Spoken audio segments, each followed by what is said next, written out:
My name is Tamathy, and I grew up in a small town in Missouri, and I'm the oldest of 21 children. There are 12 girls, 9 boys, no twins, same parents. And if you've heard my stories before, they're usually pretty humorous. There are a lot of funny things happen with a lot of kids, right? And my kids, I tell these stories to my kids too, but I don't usually tell them the sad stories. And there are a lot of sad stories that can happen too.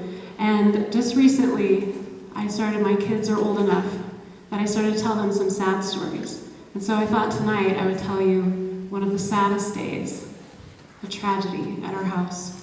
It's my first rated R piece at No Shame, and it's rated R for violence. And so if you're sensitive to that kind of thing, you might want to step outside. But it was a beautiful sunny day in Missouri. There were 13 or 15 of us. I don't remember the exact number. But there were a lot of kids, and we're all gathered around my mom, and she is taking care of beans, doing something with a giant bowl of beans and things. And we have all the animals. We have chickens. We have cows.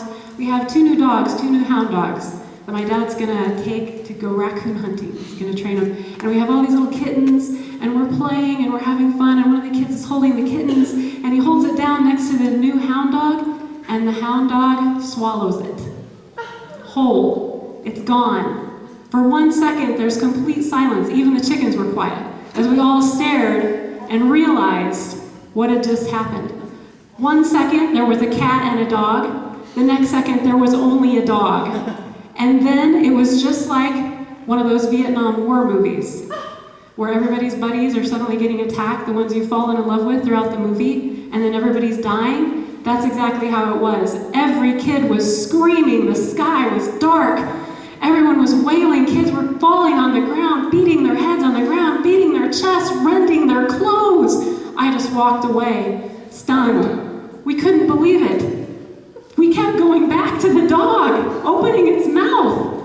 The kitten was completely gone. People shook the dog. People kicked the dog. My mom went back and forth between saying, "Everybody calm down. It's going to be fine." And then she would grab the dog and shake it really hard. It was so traumatic. It was incredible. So then we got everybody to calm down. We put the dog in the shed. Everybody went in the house, but everyone was shell-shocked for the entire rest of the day. No one could do anything. We sat around on the couch. Everyone would be quiet for a little bit, and then all of a sudden the kid would start to sniffle, and then the wailing would start again, and the rending of clothes, and throwing ourselves around and holding our heads. It was so unbelievably horrible. But we were all waiting for my dad to get home. We all sat staring out the window at the long gravel road that we knew his truck would come from. My mom kept saying, "Now when your dad gets home, don't go out there and tell him this first thing." But we were all waiting. Several times we saw dust coming up the road, and we'd look, and it was someone else. But finally it was him. It was his truck. We all sat there, waiting. People started to cry. He pulled into the driveway, he opened the truck door, and then we all ran. We all ran as fast as we could out the door, pushing and shoving, screaming, "The dog swallowed the kitten! The dog swallowed the kitten!" My dad was like, "What is happening? What is that? What?" And then finally he heard it, and it finally reached his brain. The dog swallowed the kitten.